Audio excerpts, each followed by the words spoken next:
The Strait of Hormuz remains closed with blockades by both Iran and the United States.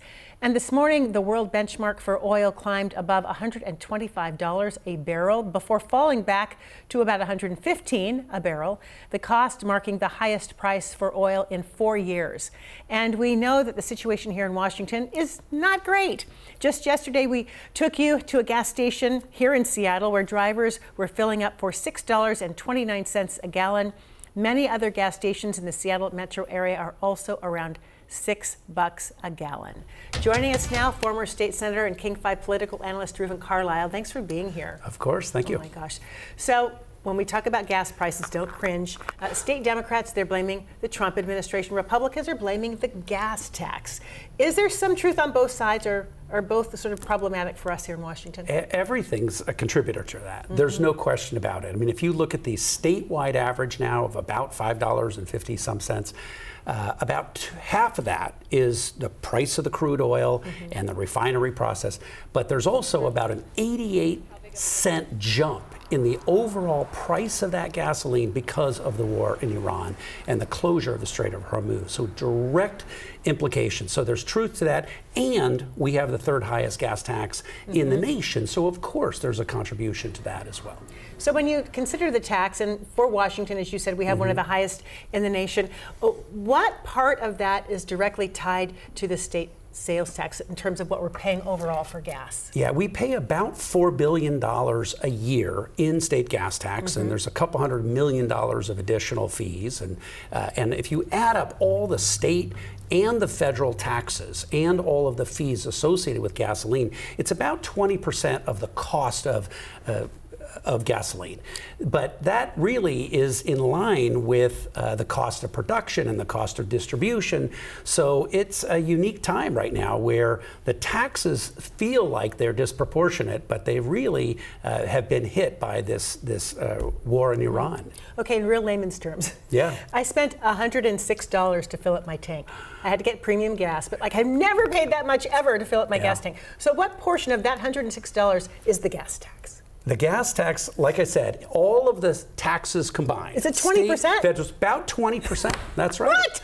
That's right. That's We're right. But paying that's around the same percentage of this new surcharge because of the war. So it's about equal in that ballpark. So it's a really tough time. And we all know the implications on affordability for real people is really tough. And of course, we know it's not just gasoline, it's housing and healthcare and education. Supporters say it pays for lots of things, the tax. It pays for roads, bridges, ferries.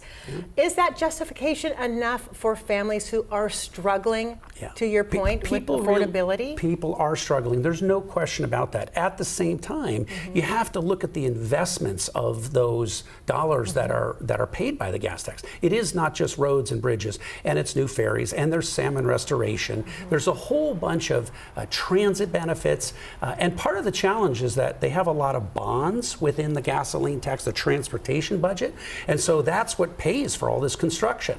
And if we don't maintain our roads and our bridges and our highways, the average consumer faces about $700 a year in increased maintenance of their cars because they have potholes and they have more accidents and chips on their... Been there. Exactly. So there's a real cost to not maintaining your roads. And that's the reason that transportation, gasoline taxes included, are usually a very bipartisan part of state government. And the budget passes with bipartisan votes. Right. Do you think that we are in our state overburdened by the tax or not?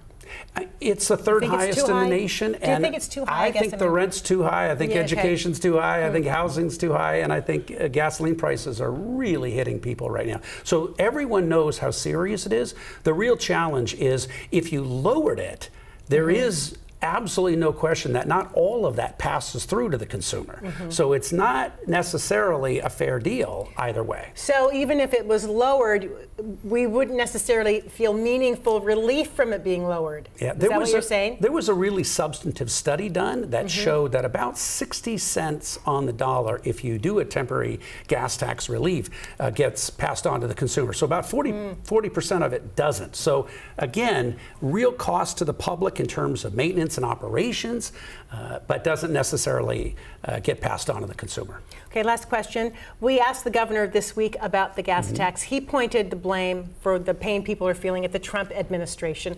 Is there anything that Washington lawmakers can do to help?